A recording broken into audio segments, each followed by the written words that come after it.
Okay, welcome to the next lecture. This one's on sports and socialization. So what we're really looking at here is if we're thinking about it in terms of functionalism or um, other theories that are trying to examine the role of youth sports in society and how that prepares our youth to become um, generally positive influences and good citizens in our country. All right, so the overview of this section, the common belief is that sports is building these desirable characteristics, these character traits within our youth, and things like respect for rules, obeying authority, work ethic, skills, team first mentalities.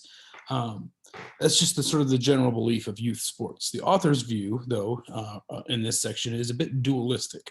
So we can have some positive outcomes, teamwork, some areas where we see a lot of inclusion, of sort of bonding around a team.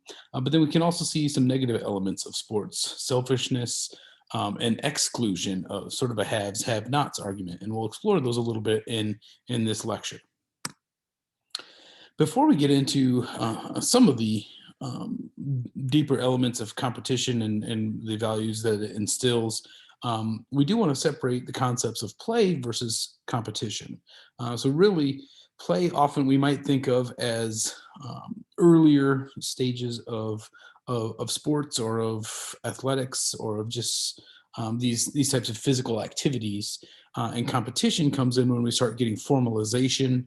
So there's really a continuum of formality that's going on here. So spontaneous play might be kids in the backyard. It might be neighbor kids getting around whatever, a game of kickball or whatever they're playing in the backyard. Anything running around really. It could be a pickup game of soccer or something like that. The other end of the formality is where we have a sponsored team, our official team, official roles within a league, scheduling, standard rules for all the competitions. So all the way up to, if we want to think of it outside of youth sports, all the way up to formal professional leagues where you have specific teams and rosters and drafts and everything that goes on in league play. So those are the two opposite ends of just a social gathering almost to participate with regard to a sport or with a physical activity. And then to the other opposite end of the continuum is a very formalized structured play. And there's some important differences that happen between play and sort of that formal sponsored team type of competition. On the informal side, we have a lot of interpersonal relationship development. So if you're thinking of this, just think of maybe kids from the neighborhood gathering to play a pickup game of basketball or a pickup game of something in the backyard, perhaps. There's a lot of negotiation and communication that happens. There's sort of maybe even a pecking order, leadership, that sorts of informal leadership that kind of develops, decision-making skills, group conversation that's going on around the meanings and the rules and who's on what team and how's this all going to work. And it's all subjective and fluid. So any given afternoon that they gather, there might be a different type of competition, a different set of rules. Maybe they make a certain set because there's 10-year-olds playing with 7-year-olds, and the 7-year-olds need maybe an easier set of rules for them. Or there might be a 14-year-old that needs a more challenging set of rules. And so for each individual athlete, there might be a different subset of rules. So again, all of it's very fluid, very subjective, and it changes sort of on the fly. Sanctions in these types of games are usually social or informal. There isn't sort of a standard go to a penalty box or there aren't sort of the yellow card, red card, or those types of formal penalties or sitting out a game. And again, it's all really surrounded by instability. And that instability forces communication, personal development, relationship development, all the things that we might think of as a bit messy, but really important in developing a child in learning how to communicate with the world around it. We take that in comparison with more of the sponsored, structured organization that happens when we get into competition levels, where we have pre-designed roles of coach, captain, maybe players on the team. So you have quarterbacks, line, wide receivers, running back, or any other sport. So pitcher, catcher, first, second, third, very designated specific roles. and you learn how to do your specific job and function within the team, but maintain expertise sort of in your specifically assigned role. Rewards here are extrinsic, whereas within the group, the game itself, the enjoyment of the physical activity and the relationships that you have are really the reward. There isn't a trophy given out at the end of a backyard pickup game, but there are extrinsic rewards in these sponsored, organized, structured competitions. So trophies, ribbons, who got first place, regular season champion, playoff champion, all sorts of trophy cases get built out of competitions. Meanings are predefined. So what it means to score a goal, what it means to win a game, there's standings, there's ongoing sort of a tallying of who's the best team. Control is much more administered in the sponsored team than it is in the informal play, where it's just sort of internally generated and kind of is fluid and goes on its own, versus the very much centralized control on a competitive team where you have a coach and they are the boss. Or if it's a larger league, you might have a commissioner and they're in charge of all the competition. Sanctions are more formal and the structure on the whole is much more stable. And there's benefits to both sides of these. So it isn't really setting one against the other as one is better than the other, but there are benefits to either side. In terms of playing the game in and of itself is the end. Just having fun is the whole point. Versus competition, the game is a means to the end, and the end in this case is finding out who won. So placement into standings, awarding of first place trophies, championships, moving through a tournament, whatever the case might be. Competition produces the outcome. The competition isn't the outcome. And we typically see in elementary years mostly play, depending on where you are and sort of your access to some of these resources, mostly play. But in the last decade or maybe couple decades, we've seen a transition and a shift to moving more toward competition focus rather than just play. So if we think of 50 years ago, or certainly earlier than that, it would be almost entirely play. So just a group of neighborhood kids gathering at a park or gathering in someone's backyard. And that was really the limit of it in those elementary years. But now, as we're seeing more of a formalized youth sports system, we're seeing a transition earlier and earlier to more competition focus than play focus. In middle school years, we see mixed experiences still. So we do see some backyard fun and things like that, but much more gravitating toward competition. By the time we get to high school and certainly college and beyond, competition is very much the dominant of these two, play versus competition. All right, so let's take a pause just for a second to have our next discussion prompt. So talk about experiences and think through experiences and put it into the post. Experiences that you had where one team was competing versus another team that was still kind of just on the just play level. This usually happens somewhere, maybe 6, 7, 8, 9, 10 years old, maybe even older than that, where one team just isn't quite there yet, that they're not as organized and they're out there just to have fun. And the other team is bringing the A game, full on competing, and it results in a very lopsided experience and an unusual experience for both sides. So the competition team, very much locked in and focused on winning. The just playing team is trying to just have fun. And it's almost palpable in the crowd where parents are like, holy cow, this is getting out of hand. So that's the first one. Talk about if you've ever been in an experience like that or witnessed an experience like that where it's just sort of gets out of hand. One team's competing versus the other team just playing. Or maybe members on a team want to compete while others are there to just play. Feel free to talk about that as well. The second item is think about the outcome for the participants. So we'll center this on sixth graders. What would be the lessons learned by the winning team of a 24-0 baseball game? And what would be the lesson for the losers of a 24-0 baseball game? And how might those lessons be altered if we moved away from competition more toward play, or somehow manage differently expectations and having a play league, a competition league? How might those be different? All right, so this is your discussion prompt number 5. Take a minute, pause this lecture and go over to your discussion prompt window and answer these questions and then come back. Okay, let's jump right into prompt number 6. Overall, the chapter seems to favor play over competition. So we have a lot of relationship building and maybe individual development of communication skills and negotiation skills and finding your place and just sort of enjoying kind of the messiness of play. Um, the chapter again favors that over competition. In general, though, American society pushes for competition, and again, as I said, increasingly at an earlier and earlier age. So, what are the youngsters getting out of competition, or what do we think youngsters are getting out of competition that is so worthwhile? Answer this as your discussion prompt. Versus why does American society push for competition, but just sort of related to that, or maybe the same question even is what are youngsters getting out of it? And then the final item for this discussion prompt, not for the post, don't post it yet.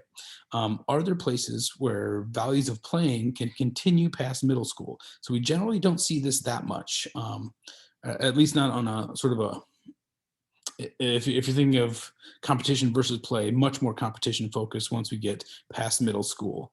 Are there places where we can still have those values of kind of the messiness of sorting it out, of like what the rules are for this game, how we're going to keep score maybe differently than last time?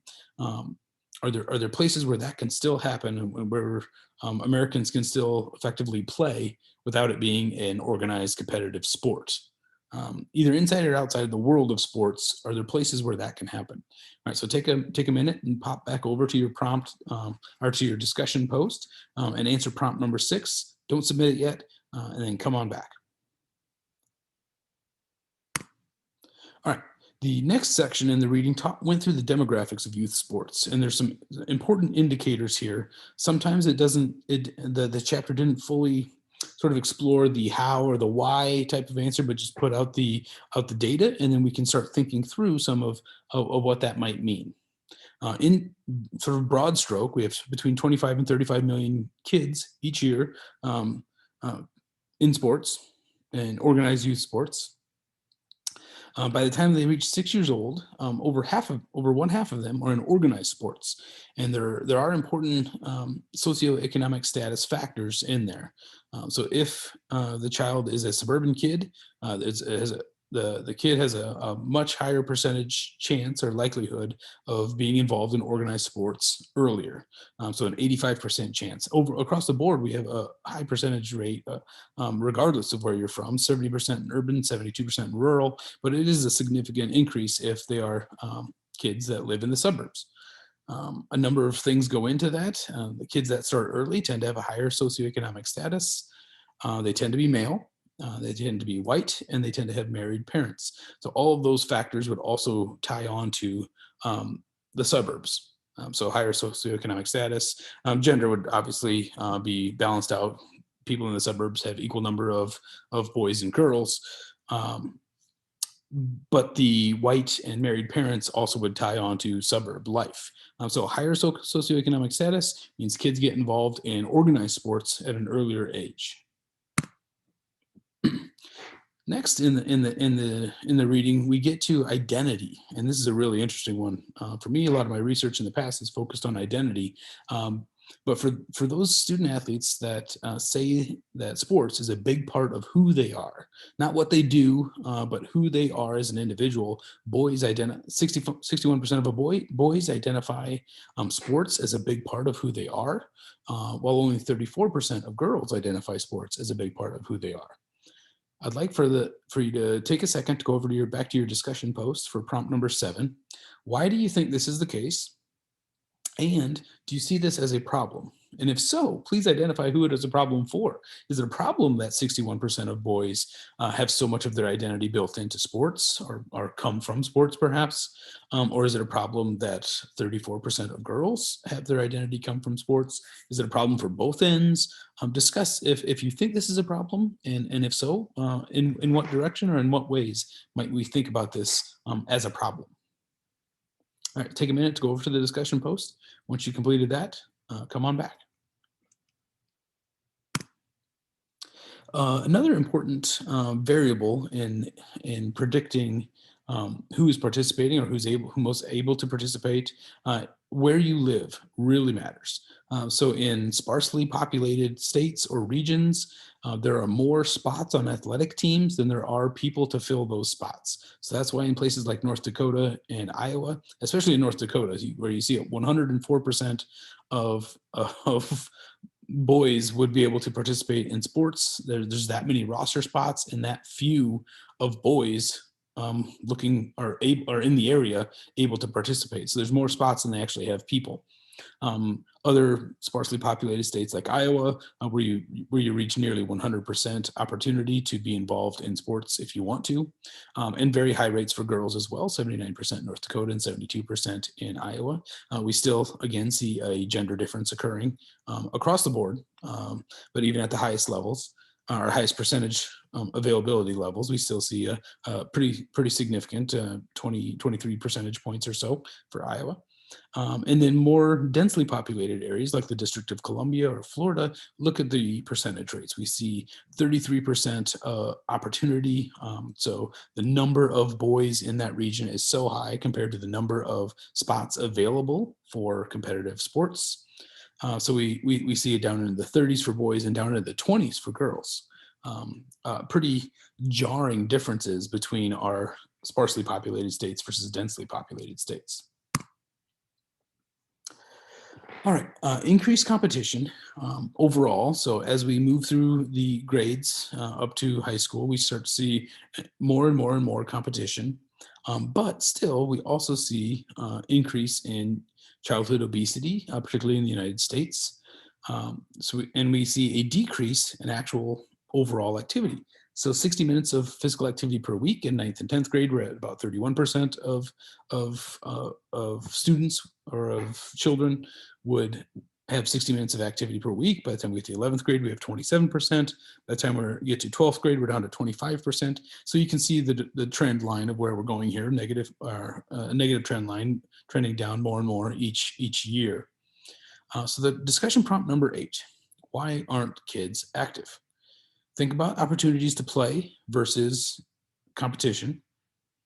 Also, how does socioeconomic status perhaps relate to obesity through access to sports and competition and travel leagues and practices and equipment costs and everything else? How does SES relate to obesity? And to opportunity to participate. So tying into that, are they ability to join teams, ability for practicing, everything that goes with this. And then what physical activity options are available for kids who aren't on a team? By on a team, I mean an organized competition team. So what options are available by the time you get to 11th grade and 12th grade for you to actually, if you're not on a team, to be able to participate in sports or these types of physical activities? All right, so take a second, go over to the discussion post, answer these few questions, and then come on back. All right, on to high school sports. So at the start, just to know, virtually every other place in the world does not have the high school sponsored sports teams that we have. Most other places in Western civilization especially have community-based clubs. So it's the town or the city would be hosting an under 16 soccer team or an under 10 soccer team, but it wouldn't be so specifically tied to the school as it is in most of our cities and towns in the U.S. There are some benefits to high school sports being tied to the specific high schools, or sports being tied to specific high schools. There are some consequences as well. One, it is a very powerful way to build a shared identity in the community surrounding it, surrounding the school system. It gives greater involvement for the community into the school, rather than if it were just sort of a separate team. It wouldn't get nearly as much support as it does with the entire school being involved, sort of a built-in fan base with the other students, and sort of by proxy, all of their families and the families of the children in the school can all sort of rally around it, which equals potentially donor dollars and just general support, other types of engagement.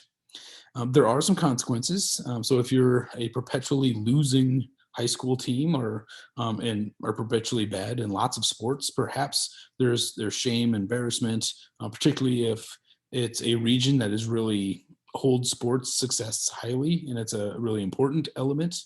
Wins and losses somehow are reflective of the quality of the community or the quality of the school. And then also there's real costs for financial costs for propping up all of these sports, and that cost may an argument could be made that that cost might be better spent on other elements that are more directly tied to education for all of the students.